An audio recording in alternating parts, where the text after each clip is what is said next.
Hello everyone, welcome to the new class of chemistry.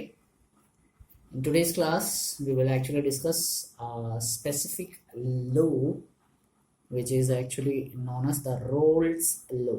हम आज की क्लास में डिस्कस करेंगे एक लॉ के बारे में जो बहुत बहुत ज़्यादा इम्पोर्टेंट है। जिस तरह हमने कल हेनरीज लॉ के बारे में पढ़ा था जिसमें हमने एक्सप्लेन किया था कि मोल फ्रैक्शन सोलिबिलिटी का डायरेक्टली प्रोपोर्शनल रहता है।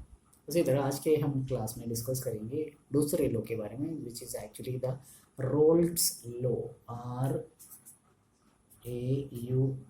RAULTS रोल्स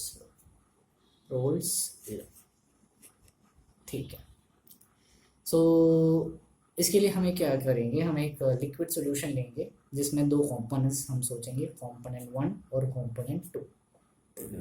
इसमें हमने क्या किया, हमने एक लिक्विड सॉल्यूशन लिया जिसमें कंपोनेंट 1 भी मौजूद है, कंपोनेंट 2 भी मौजूद है। रोल्ट लॉ क्या कहता है, if you are taking the components, each of the components, and if you are taking the partial pressure of each component, then it will definitely be the proportional, which will be directly proportional to the mole fraction which is present in the solution. आप कोई भी एक component लो उस solution का, आपके पास एक solution है उसमें दो components है, component 1 और component 2। आप कोई भी उस solution के कोई भी component को लो, component 1 को लो या component 2 को लो, वो उसके पार्शियल प्रेशर के मोल फ्रैक्शन का डायरेक्टली प्रोपोर्शनल रहेगा। यानी कि if you have partial pressure से P1, it will be directly proportional to the mole fraction of that particular component itself, that is x1। Proportionality का साइन हटाना है तो it will be like P1 0, where P1 is the partial pressure of first component, x1 is the partial pressure of first component, and P10 क्या है। P10 it is the vapour pressure of the pure first component. जो first component हमने लिया था उसका first component का pure component vapour pressure होगा।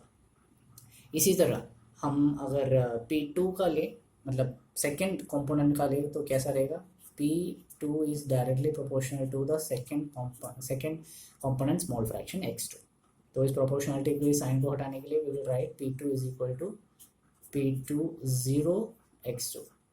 P2 partial pressure of second component, x2 mole fraction of second component, P20 vapor pressure of second pure component, मतलब pure second component का pure जो रूप रहता है, फॉर्म रहता है, उसका वेपर प्रेशर।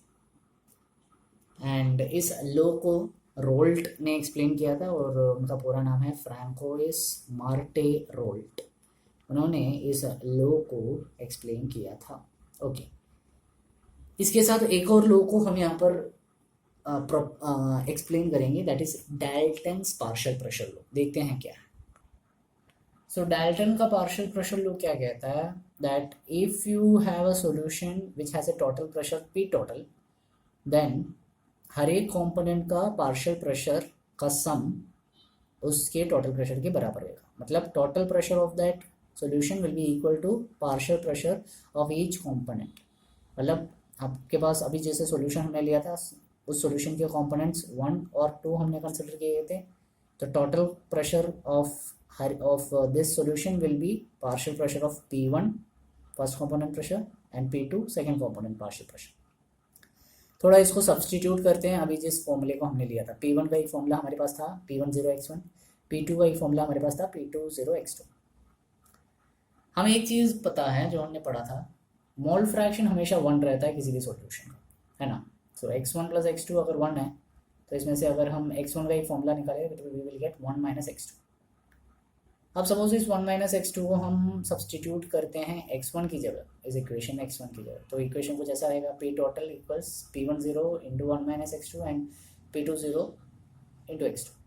मल्टीप्लाई करते हैं अगर अंदर, तो P10 minus P10 x2 plus P20 x2।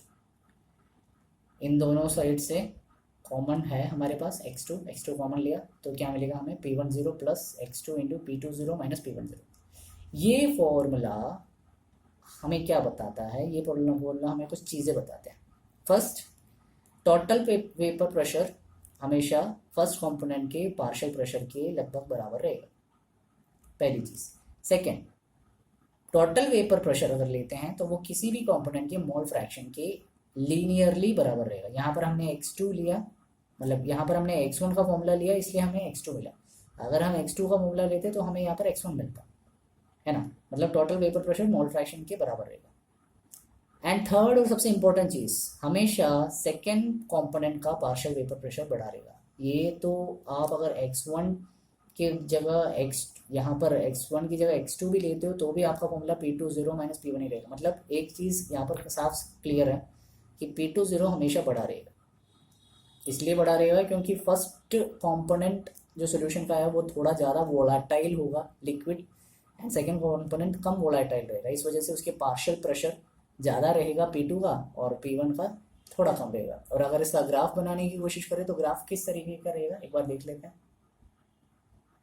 तो ग्राफ कैसा रहेगा, जैसे अभी कंडीशंस बताया था, सपोज हमने कैसे बताया था, हाँ, वेपर फेस अगर एक एक्सिस में ले और मोल फ्रैक्शन दूसरे एक्सिस में ले, यहाँ पर x2 लिया था इक्वेशन में तो x2 लेना पड़ेगा, x1 लेते तो x1 होता।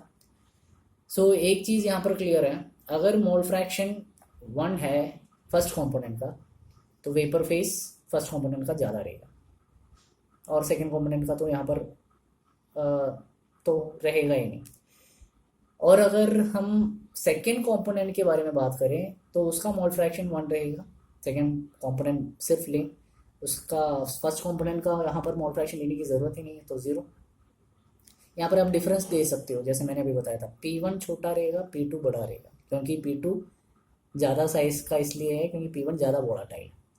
और टोटल वेपर प्रेशर किस पर डिपेंड करेगा, मोल फ्रैक्शन पर डिपेंड करेगा, ये भी हमने अभी भी बताया था। तो ये ग्राफ कुछ इस तरीके से रहेगा, P2 बड़ा रहेगा हमेशा, ज़्यादा रहेगा, P1 कम रहेगा।